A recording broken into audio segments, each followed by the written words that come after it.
Yo, what's good? It's your girl Crombie coming to you with another episode of Talking Football with Crombie. Let's get it!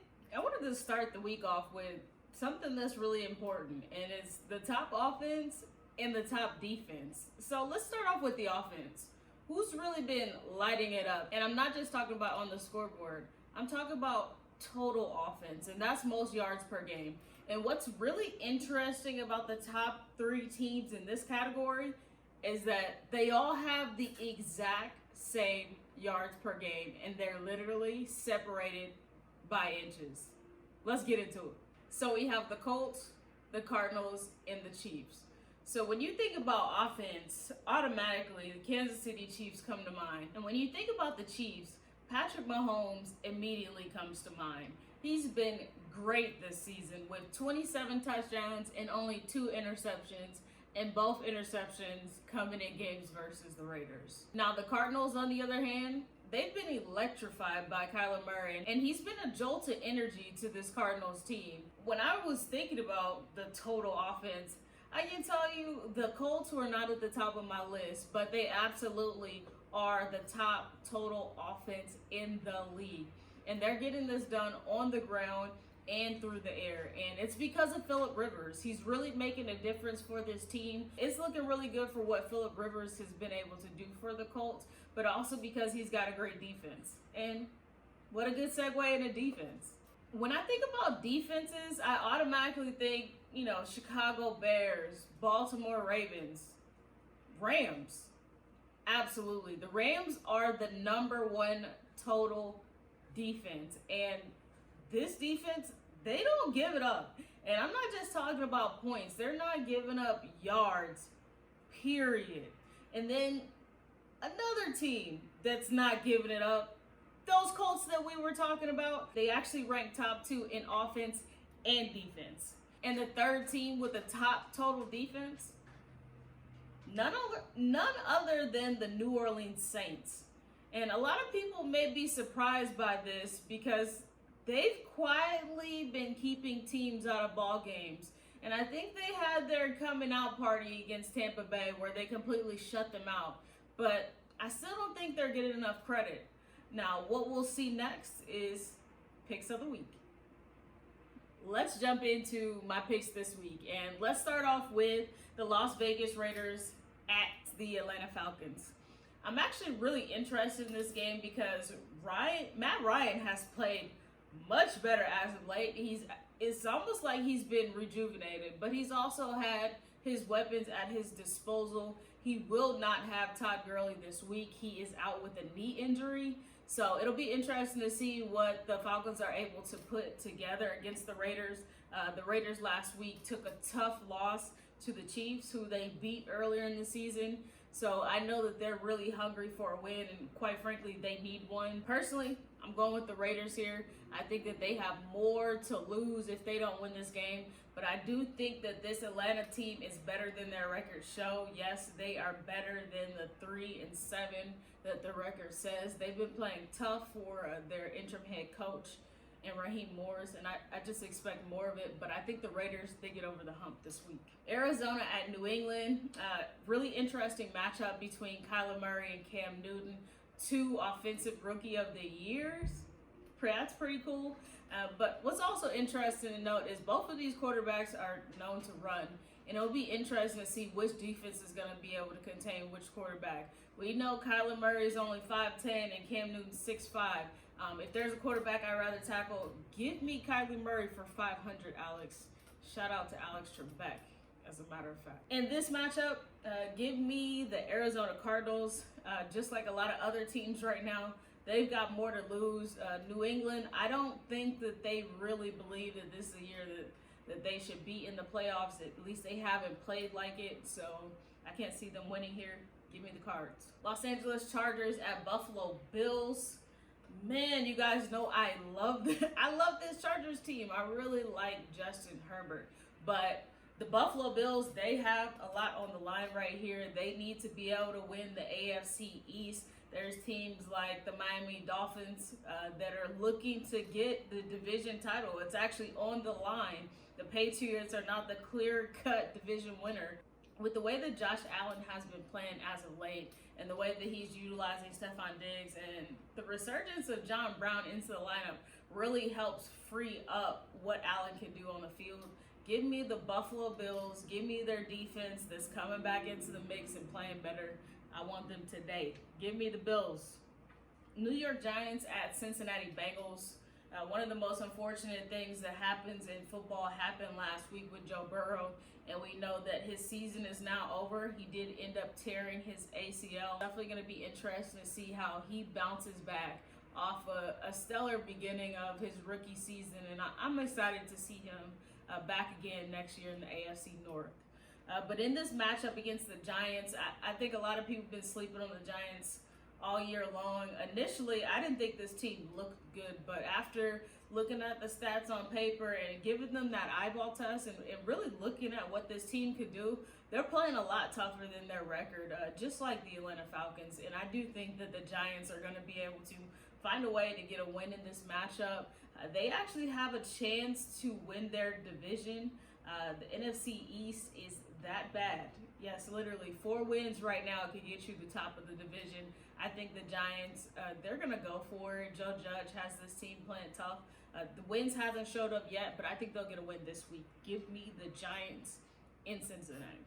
Cleveland at Jacksonville. What's really interesting is over the past few weeks, the Cleveland Browns have allowed the least points per game at just about 13. But I think that had a lot to do with the weather conditions in Cleveland. So I think that those stats may be a little bit skewed. They were dealing with some severe wind, weather, everything that you can think of in Cleveland in a couple games where it was 3-6 points total in those type of ball games. So I also like what Jacksonville has been doing. They've been playing tougher than their record shows, but I honestly don't think it's going to be enough. Mike Glennon is starting at quarterback. Yes, Mike Glennon, you probably heard the name before. He's been around the league for quite some time. Even though Myles Garrett is not playing in this game for the Browns, I still think that they're going to be able to get after Glennon. But I also want to shout out James Robinson, the running back for the Jaguars. He's been incredible. He's actually the 3rd leading rusher in the league. That's right. He's only behind Derrick Henry and Dalvin Cook. He was an undrafted free agent. This guy came off the streets, and he's balling. But still give me the Browns here. Yes, sir. The Carolina Panthers at the Minnesota Vikings. The Vikings got beat last week. Like in a game, they lost to the Cowboys, and we've seen the Cowboys. They're not great. But the Vikings had just showed up the week prior against the Green Bay Packers. And then to see them have such a terrible game against the Cowboys, it really just continues to play. I feel like play on my emotions, the Vikings. They're up and then they're down. They're up and they're down. And then the Carolina Panthers, the same thing.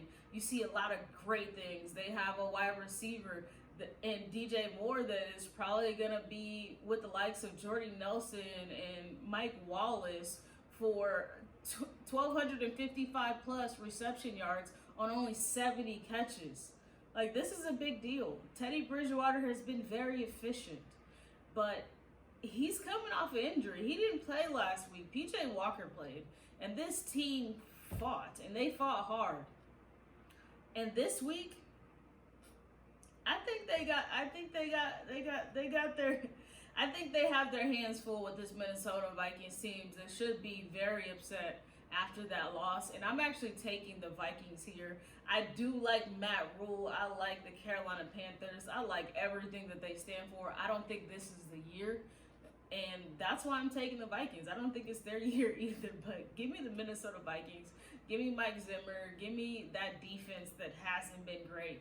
But Adam Thielen has been great. He's not playing in this game because he is on the COVID list because he tested positive. But Kirk Cousins is definitely going to be relying on Justin Jefferson, their rookie, who has been one of the top rookie wide receivers in the league. So I still expect them to find a way to win. They have Dalvin Cook. I'm literally feeding him all day. Dalvin Cook is going to have a day. Give me Vikings.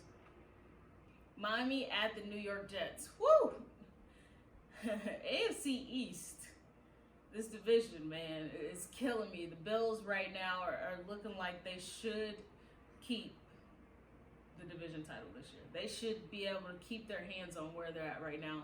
But the Jets, they're going in the opposite direction.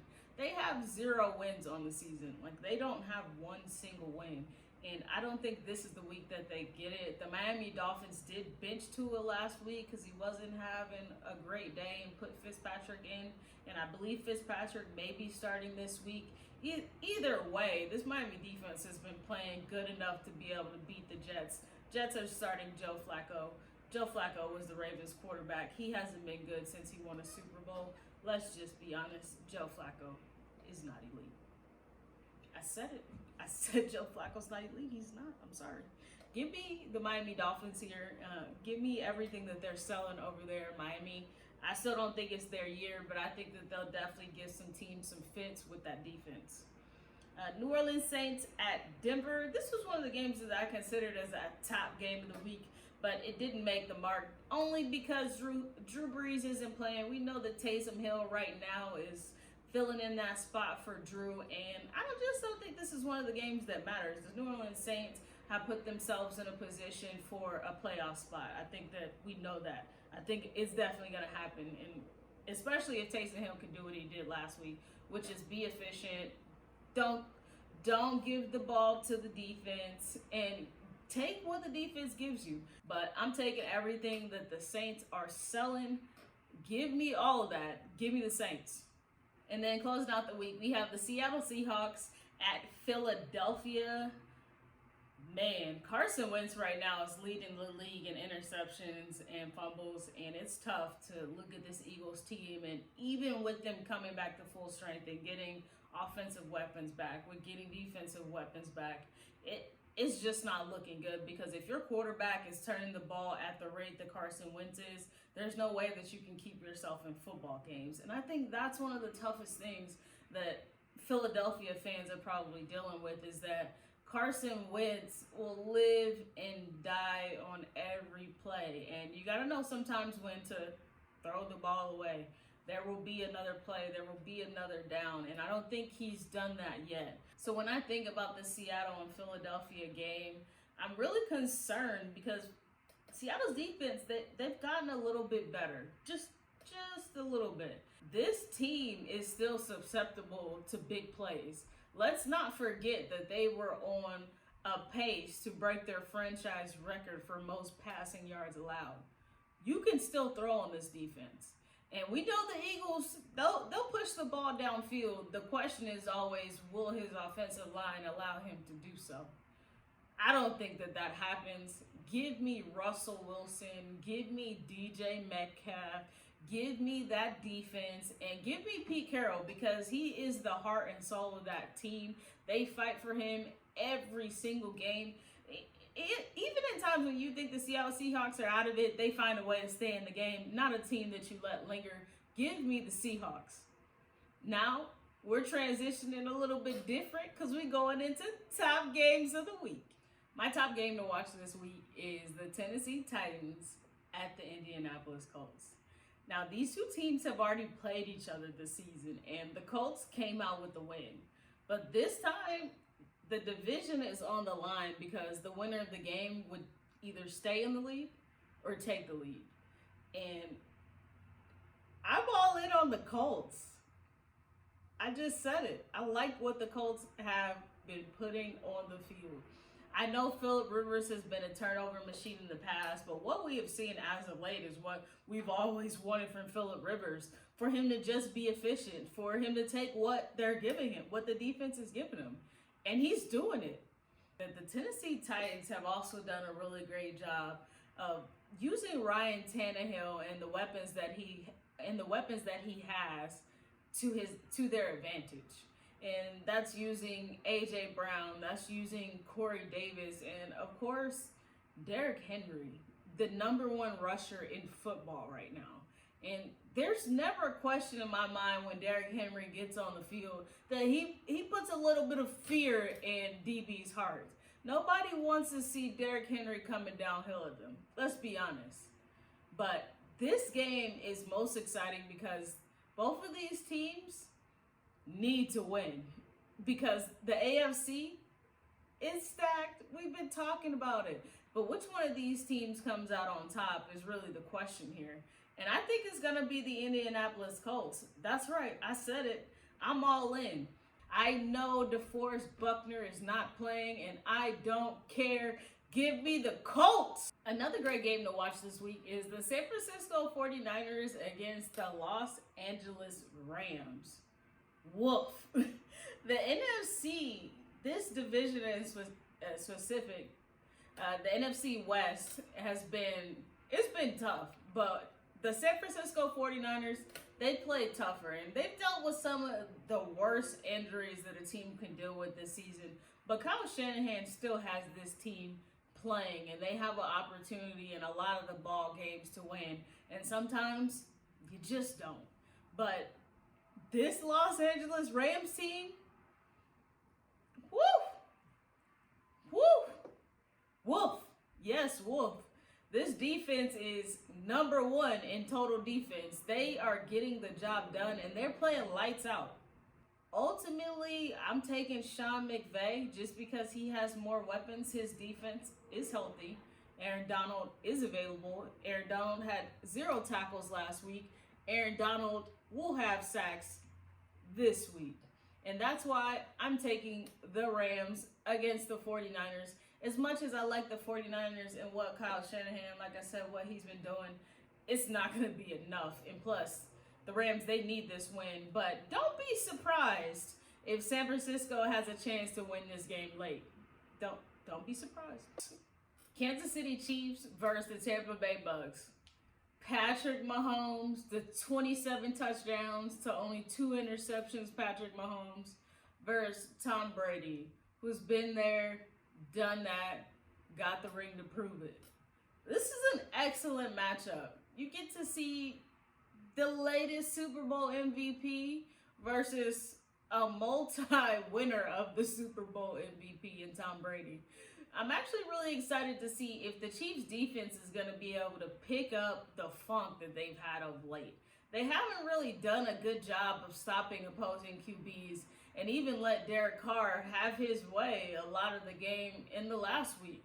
In Tampa Bay, they're coming off another loss. Another one. Another game where they should have won, but just couldn't get it done. So what happens this week when you get a Kansas City offense that is third in total offense, that has over 3,000 yards already, pass yards, on the season? What do? Well, if you're the Bucks, you better pick a player to not beat you. And if you're saying, well, we're going to stop the run, all right. Well, there's Travis Kelce. Oh, we'll stop the tight end. Well, there's Mecole Hardman. There's Tyreek Hill. That's a problem. And as good as this Tampa Bay defense has been, and this is a defense that blitzes 42% of the time and has created the league most 7 interceptions. That's not going to be good enough for Patrick Mahomes because he has a 98 quarterback rating when he's blitzed, and he has 10 touchdowns and 0 interceptions when he's blitzed. So that scenario with that defensive scheme, it ain't going to work. And that's why I'm taking the Chiefs here. Give me Patrick Mahomes and give me Travis Kelce, who I think will have a big day. Go Chiefs. Another one of the big NFC matchups to watch this weekend, Chicago at Green Bay. Woo. And this is going to be a big battle of the NFC North. And this Bears team, they need a win, and they need it bad. And Nick Foles, he's out. Mitch Trubisky, he's in. This is going to be huge for that Chicago Bears offense. Now, the Green Bay Packers, they got a quarterback in Aaron Rodgers that has 16 touchdowns and 2 interceptions in their last 5 games. He's feeling pretty good. But there's still an opportunity here for the Bears to win this game because their defense, it's stingy. Very stingy. I think Aaron Rodgers and the Green Bay Packers have something up their sleeve. This is a win that they absolutely have to have. So, with that said, I'm taking Aaron Rodgers and the Packers in Lambeau Stadium against the Bears, against one of the toughest defenses in football, and I just believe that they find a way to get a win. Give me the Packers. So we haven't really gotten into the Ravens and Steelers game that was supposed to be happening on Thanksgiving that then got postponed to Sunday that has now been moved till Tuesday. And there is an apparent outbreak at the Baltimore Ravens headquarters because they have over a dozen players that have now tested positive and or are high risk for COVID-19. But as more news comes out, we'll get more of an understanding of if this game will actually happen. If this game does happen on Tuesday, Baltimore will be without Lamar Jackson. Robert Griffin III would start, and they would also be without their starting two running backs, their starting center, their backup center, and key personnel on the defense like Brandon Williams and Calais Campbell and Jahai Ward and many others. If this game happens with all of that stuff that I just talked about, the Steelers win this game. If none of that happens and everybody's healthy and everybody plays, I still think the Steelers win this game. What I've seen from my team in the Baltimore Ravens in the past few weeks is that we don't have all the tools in the shed. We don't have it, man. We got to get it together. I think there's a couple key pieces that we're missing. Do I think we can make a playoff run? Absolutely. Do we need some players to get healthy? Hell yeah. But in the meantime, I think the Pittsburgh Steelers, should this game happen, I think they get the win. They go to 11-0. So I'm really excited to see how week 12 goes, if my picks match up to the games. Most of all, I want to thank everybody for tuning in, for liking, subscribing, and hope you enjoy your holiday. Silly talk, you know I'm on walk, yeah, I got a mask and the main attraction, yeah, I run it up like Lamar Jackson, yeah. You think I'm a lame, I don't say much, but I'm hanging out the window, I'ma spray much, yeah. Niggas wanna go to war with a battle, oh Lord, I'ma have to.